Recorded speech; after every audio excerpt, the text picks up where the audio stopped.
फसलों से धरती, हर चेहरे पर है मुस्कान। खुशहाल हुआ है अपना किसान, पंजाब किसान। पंजाब सरकार किसानों की बेहतरी के लिए प्रतिबद्ध है। खाद, बीज और बिजली की आपूर्ति से लेकर फसलों का उचित मूल्य सुनिश्चित करने तक हर जरूरी कदम उठाए जा रहे हैं ताकि किसानों को अधिक लाभ मिले।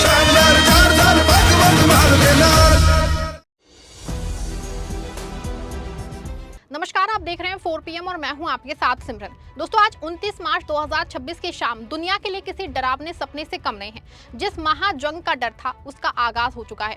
खबर आ रही है कि इराक ने आधिकारिक तौर पे ईरान का साथ देने और इस जंग में कूदने का ऐलान कर दिया है।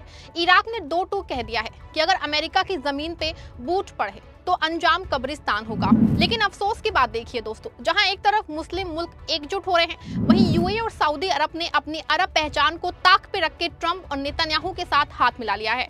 उधर यूक्रेन के राष्ट्रपति जेलेंस्की के मिडिल ईस्ट में एक्टिव होने से रूस के सब्र का पैमाना छलक गया है। आज की इस विशेष रिपोर्ट में हम पर्दाफाश करेंगे उस चिप और फ्यूल वाली साजिश का जिसका आरोप अमेरिका चीन पे लगा रहा है। क्या ट्रंप और नेतन्याहू का ये अहंकार पूरी दुनिया को राख कर देगा? दोस्तों, ईरान अमेरिका जंग को शुरू हुए आज मुकम्मल 30 दिन हो चुके हैं।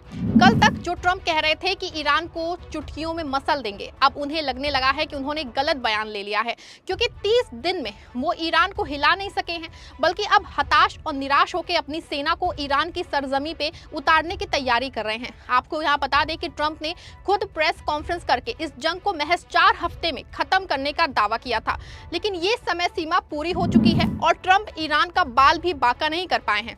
आखिरकार थक हार के ट्रंप ने अपनी सेना ईरान में उतारने का फैसला लिया है।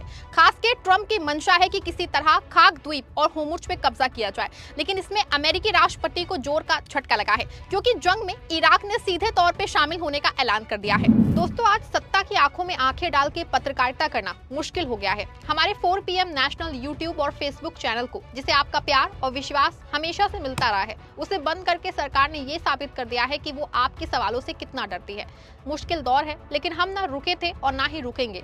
हम सच के लिए हमेशा लड़ते रहेंगे। ऐसे में 4 PM यूपी को ज्यादा से ज्यादा ज्वाइन करें और स्वतंत्र पत्रकारिता को जिंदा रखने के लिए जितना हो सके उतना हमारा आर्थिक सहयोग करें। आपके सहयोग से ये जंग हम जीत के रहेंगे। ऐसे में दोस्तों, जंग का रुख अचानक मुड़ गया है। आपको यहाँ बता दें कि अमेरिका ने खाक और होर्मुज को जीतने के लिए अपने 3500 सैनिकों की टुकड़ी भेजी है।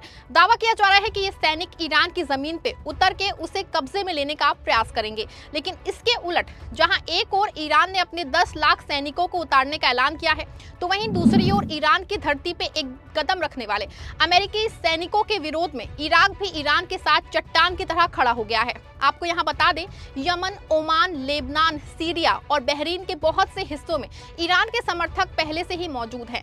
जंग में खुले तौर पे हिजबुल्ला और हूती आ चुके हैं, जबकि सीरिया और बहरीन में ईरानी समर्थक तेहरान की पूरी मदद कर रहे हैं। लेकिन इराक ने इस जंग का पासा ही पलट दिया है। इराक की सरकार और वहां के पॉपुलर मोबिलाइजेशन फोर्सेस ने ऐलान किया है कि वो अब ईरान के साइलेंट पार्टनर नहीं बल्कि एक्टिव वॉरियर हैं।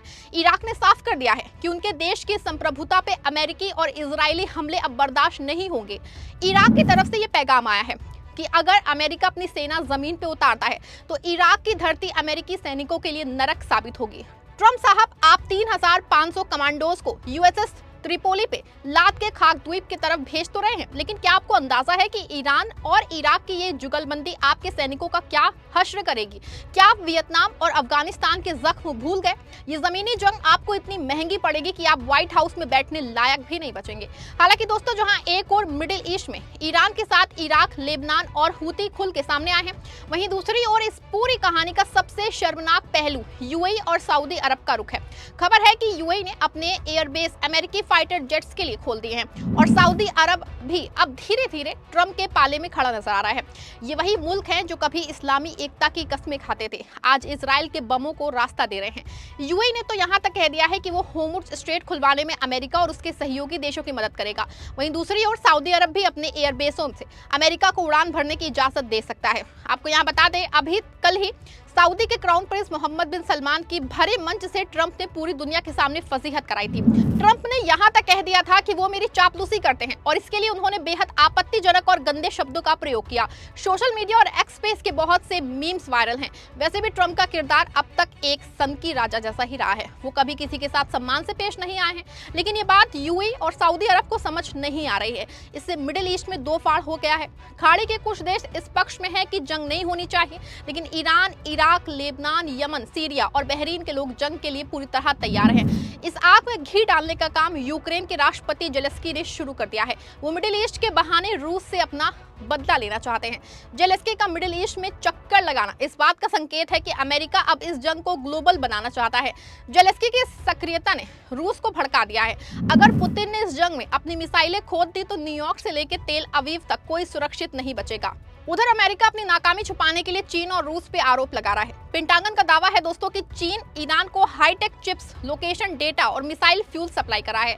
हाल ही में अमेरिका के एक बड़े अधिकारी का बयान आया था कि ईरान जो मिसाइलें बना रहा है उसमें चीन की चिप लग रही है, जिससे उनकी सटीकता 70% तक बढ़ गई है। यही वजह है कि जंग के दूसरे पखवाड़े में ईरान ने जिस तरह से अमेरिकी एयरबेस और सेना को निशाना बनाया है वो वाकई घातक है। साथ ही मिसाइलों के लिए जरूरी खास फ्यूल भी चीन द्वारा सप्लाई करने का आरोप है। लेकिन दोस्तों सवाल है कि ट्रंप साहब, अब आप इजराइल को मुफ्त में बस और गोला बारूद दे सकते हैं, तो ईरान की मदद कर आपको मिर्ची क्यों लग रही है? दूसरी तरफ अमेरिका और ट्रंप रूस चीन की एंट्री से सहमे हुए हैं।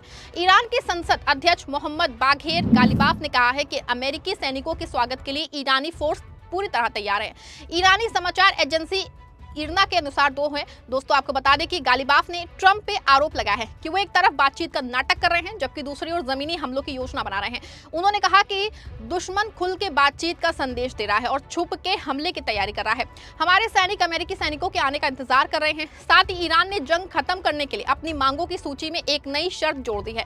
ईरान ने होर्मुज स्ट्रेट पे अपनी संप्रभुता को सामान्यता जो है वो देने की मांग की है। ये स्ट्रेट दुनिया के लिए बेहद अहम है, क्योंकि दोस्तों दुनिया का करीब 20% तेल और एलएनजी इसी रास्ते से गुजरता है। अब ईरान इसे अपने सबसे बड़ी ताकत के रूप में इस्तेमाल कर रहा है। ईरानी हमलों के कारण इस रास्ते में जहाजों की आवाजाही लगभग रुक गई है, जिससे पूरी दुनिया में तेल और गैस की सप्लाई पे भारी असर पड़ रहा है।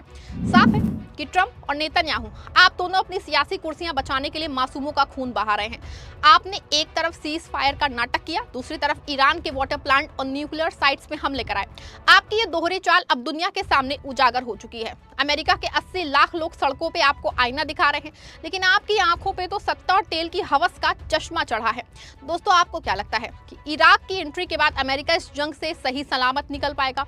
क्या सऊदी और यूएई का ये साथ अरब दुनिया में एक बड़ी बगावत को जन्म देगा? आप जो भी सोचते हैं अपनी राय कमेंट कीजिएगा, वीडियो को लाइक और शेयर भी करिएगा।